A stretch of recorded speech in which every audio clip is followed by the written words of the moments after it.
What's the millennial question? Apparently, millennials, as a generation, which is a group of people who were born approximately 1984 and after,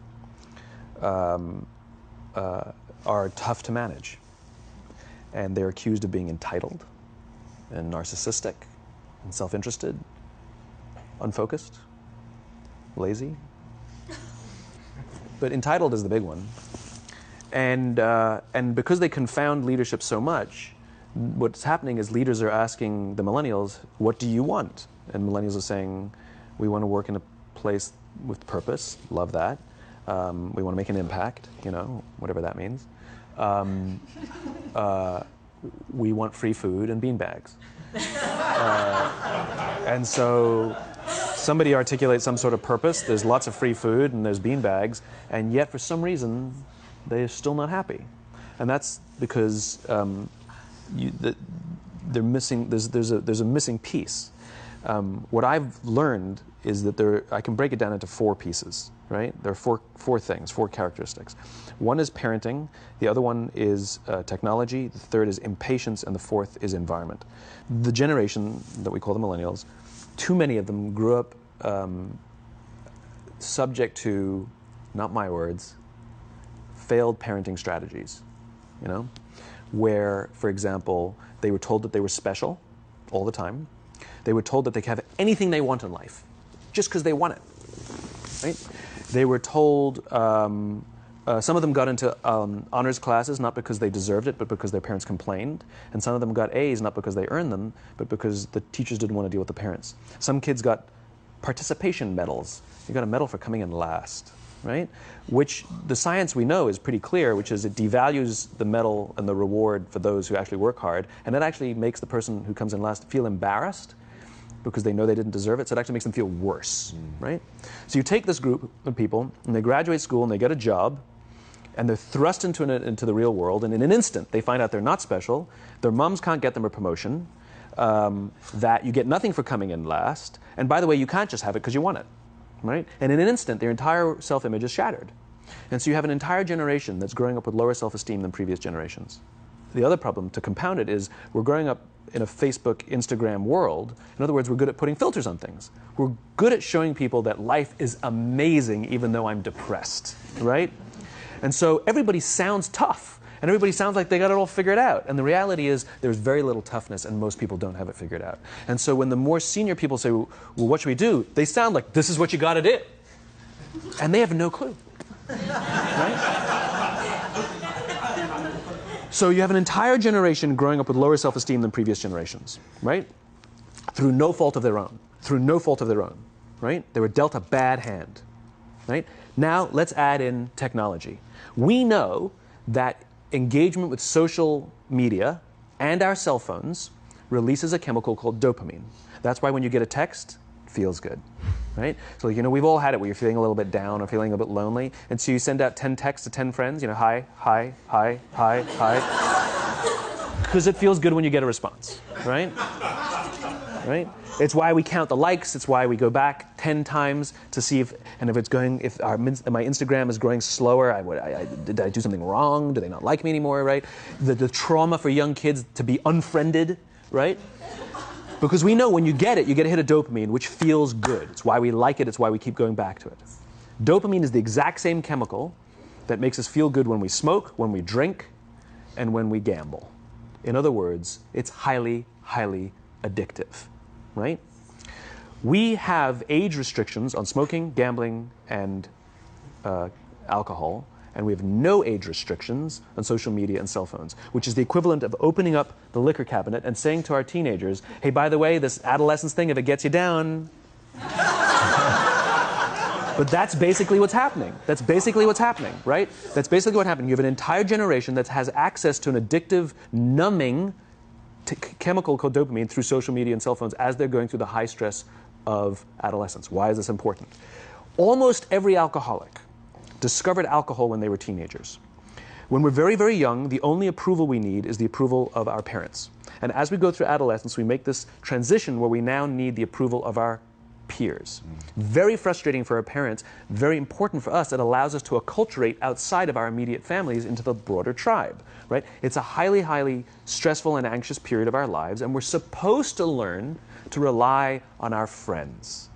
Some people, quite by accident, discover alcohol and numbing effects of dopamine to help them cope with the stresses and anxieties of adolescence. Unfortunately, that becomes hardwired in their brains, and for the rest of their lives, when they suffer significant stress, they will not turn to a person, they will turn to the bottle. Social stress, financial stress, career stress, that's pretty much the primary reasons why an alcoholic drinks, right? What's happening is because we're allowing unfettered access to these dopamine-producing devices and media, basically it's becoming hardwired, and what we're seeing is as they grow older, too many kids don't know how to form deep, meaningful relationships. Their words, not mine. They will admit that many of their friendships are superficial. They will admit that their friends, that they don't count on their friends, they don't rely on their friends, they have fun with their friends, but they also know that their friends will cancel on them if something better comes along. Deep, meaningful relationships are not there because they never practice the skill set, and worse, they don't have the coping mechanisms to deal with stress. So when significant stress starts to show up in their lives, they're not turning to a person, they're turning to a device, they're turning to social media, they're turning to these things which offer temporary relief. We know, the science is clear, we know that people who spend more time on Facebook suffer higher rates of depression than people who spend less time on Facebook, right? These things balanced. Alcohol is not bad, too much alcohol is bad. Gambling is fun, too much gambling is dangerous, right? There's nothing wrong with social media and cell phones. It's the imbalance, right? If you're sitting at dinner with your friends and you're texting somebody who's not there, that's a problem. That's an addiction. If you're sitting in a meeting with people you're supposed to be listening to and speaking, and you put your phone on the table, face up or face down, I don't care, that sends a subconscious message to the room that you're just not that important to me right now, right? That's what happens. And the fact that you cannot put it away is because you are addicted. Right? If you wake up and you check your phone before you say good morning to your girlfriend, boyfriend, or spouse, you have an addiction. And like all addiction, in time, it'll destroy relationships, it'll cost time, and it'll cost money, and it'll make your life worse. Right? So you have a generation growing up with lower self-esteem that doesn't have the coping mechanisms to deal with stress. Right? Now you add in the sense of impatience. Right? They've grown up in a world of instant gratification. You want to buy something, you go on Amazon, it arrives the next day. You want to watch a movie? Log on and watch a movie. You don't check movie times. You want to watch a TV show? Binge. You don't even have to wait week to week to week, right? I know people who skip seasons just so they can binge at the end of the season, right? Instant gratification. You want to go on a date? You don't even have to learn how to be like, hey. You don't even have to learn and practice that skill. You don't have to be the uncomfortable one who says yes when you mean no and says no when you mean no, but yes when you... You don't have to swipe right. Bang, I'm a stud. Right?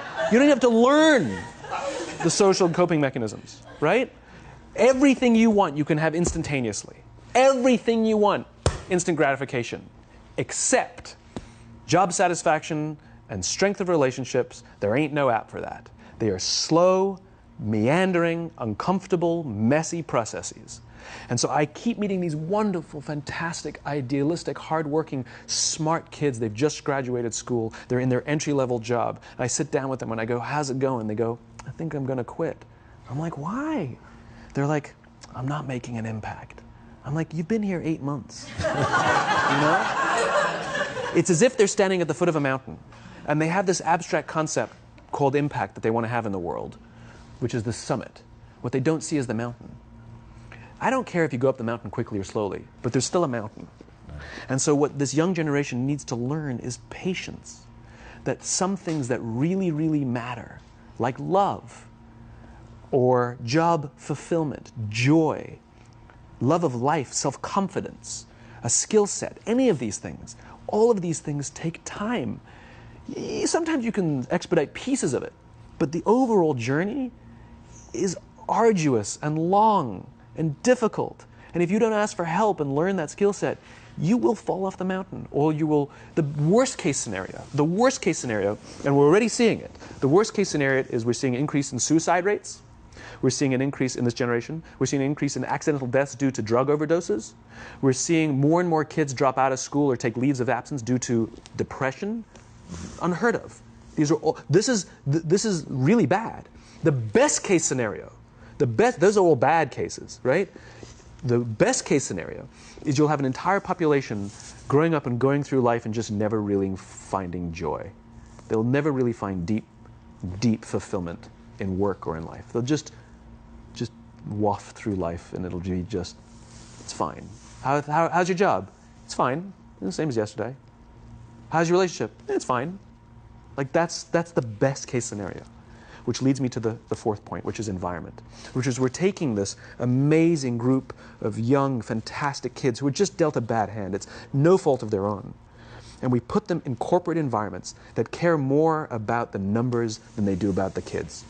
They care more about the short-term gains than the long-term life of this young human being. We care more about the year than the lifetime, right? And so we are putting them in corporate environments that aren't helping them build their confidence, that aren't helping them learn the skills of cooperation, that aren't helping them overcome the challenges of a digital world and finding more balance, that isn't helping them overcome the need to have instant gratification and teach them the joys and impact and the fulfillment you get from working hard on something for a long time that cannot be done in a month or even in a year. And so we're thrusting to them in corporate environments, and the worst part about it is they think it's them. They blame themselves. They think it's them who can't deal. And so it makes it all worse. It's not. I'm here to tell them it's not them. It's the corporations. It's the corporate environments. It's the total lack of good leadership in our world today that is making them feel the way they do. They were dealt a bad hand, and I hate to say it, but it's the company's responsibility. Sucks to be you. Like, we have no choice, right? This is what we got, and I wish that society and their parents did a better job. They didn't. So we're getting them in our companies, and we now have to pick up the slack. We have to work extra hard to figure out the ways that we build their confidence. We have to work extra hard to find ways to teach them the social skills that they're missing out on. There should be no cell phones in conference rooms. None. Zero. And I don't mean the kind of like sitting outside waiting to text. I mean like when you're sitting and waiting for a meeting to start, this is what we all do. We all sit here and wait for the meeting to start. Meeting starting? Okay. And we start the meeting. No, that's not how relationships are formed. Remember we talked about it's the little things?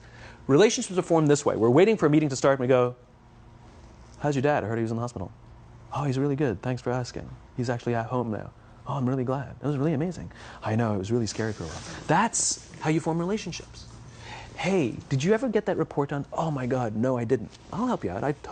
Can I help you out with that? Really? That's how trust forms.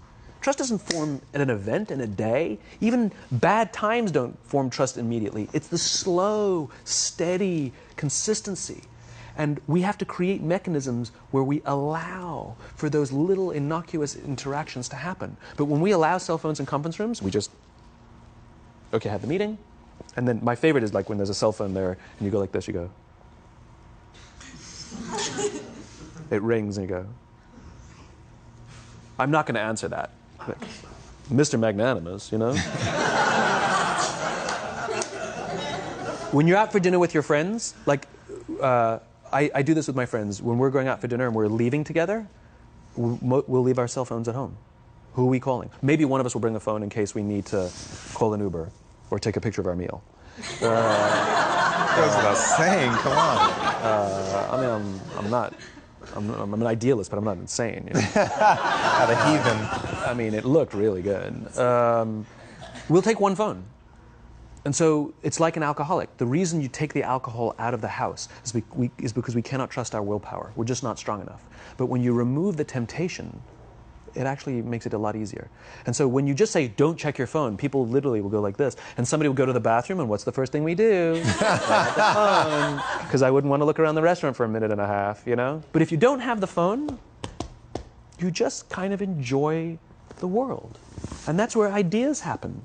The constant engagement is not where you have innovation and ideas. Ideas happen when our minds wander and we go, and you see something, I bet they could do that. That's called innovation, right? But we're taking away all those little moments, right? You should not, and none of us should charge our phones by our beds. We should be charging our phones in the living rooms, right? Remove the temptation. You wake up in the middle of the night because you can't sleep, you won't check your phone, which makes it worse. But if it's in the living room, it's relaxed, it's fine. But it's my alarm clock. buy an alarm clock. They cost $8, right? I'll buy you an alarm clock, right? But the point is we now, in industry, whether we like it or not, we don't get a choice. We now have a responsibility to make up the shortfall and to help this amazing, idealistic, fantastic generation build their confidence, learn patience, learn the social skills, find a better balance between life and technology.